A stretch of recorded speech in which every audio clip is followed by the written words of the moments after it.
সামনে যে বিশ্বকাপ খেলবে এই টিম দিয়ে সেটা সম্ভব না। একটা ক্যাপ্টেন যেখানে লিড দিবে সে নিজেই তো পারফর্ম করতে পারতেছে না। সাকিব বিশ্বকাপের আগে আসাটা খুবই গুরুত্বপূর্ণ। আশা করি ভালো করবে। বিশ্বকাপের আগে ঘরের মাঠে সাগরপাড়ের স্টেডিয়ামে জিম্বাবুয়ের বিপক্ষে টানা ৩ ম্যাচে জয় নিয়ে সিরিজ জিতেছে টাইগাররা। অনেকটা একপেশে ম্যাচে কোনো ধরনের পাত্তা না দিয়ে অসাধারণ নৈপুণ্যে জয় তুলে নেয় শান্ত বাহিনী।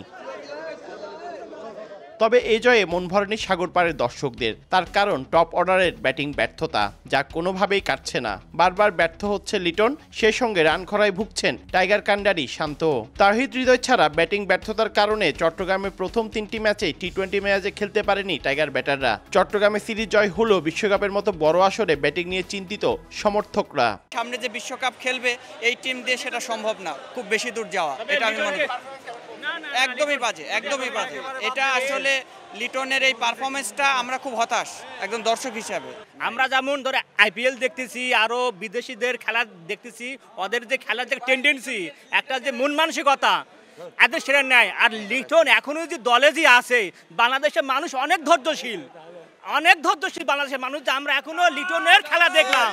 সবচেয়ে দুঃখজনক হলো যে শান্তর যে ক্যাপ্টেন্সি, একটা ক্যাপ্টেন যেখানে লিড দিবে সে নিজেই তো পারফর্ম করতে পারতেছে না, ওটা অত্যন্ত দুঃখজনক। কিন্তু 5 ম্যাচের টি-20 সিরিজে চট্টগ্রাম পর্ব শেষ। ঢাকায় বাকি 2টি ম্যাচে দেখা যেতে পারে সাকিব সৌম্যকেও। রান খরা কাটিয়ে শেষ 2 ম্যাচে ব্যাটাররা ভালো করবে প্রত্যাশা ভক্তদের। সাকিব বিশ্বকাপের আগে আসাটা খুবই গুরুত্বপূর্ণ। সাকিব হলো বাংলাদেশের জান, সাকিবের জন্য আসার জন্য আমরা আহ্বান জানাচ্ছি। আশা করি ভালো করবে, ওর থেকে ভালো এক্সপেকটেশন। টপ অর্ডারদের ব্যর্থতার মধ্যেও উজ্জ্বল ছিল তাওহিদ হৃদয়ের ব্যাট। চট্টগ্রামের শেষ ম্যাচে পেয়েছে টি-20তে প্রথম অর্ধশতক। ধারাবাহিকতা ধরে রেখে বিশ্বকাপেও ভালো খেলার আশাবাদ হৃদয়ের। ম্যাচ চিন্তা করতেছি, আর বেশি কিছু না। ম্যাচে যেরকম ডিমান্ড করে ট্রাই করতে হবে। চট্টগ্রাম পর্ব শেষ, বাকি 2 ম্যাচ অনুষ্ঠিত হবে ঢাকায়। পার্থপ্রতিম বিশ্বাস, সময় সংবাদ, চট্টগ্রাম।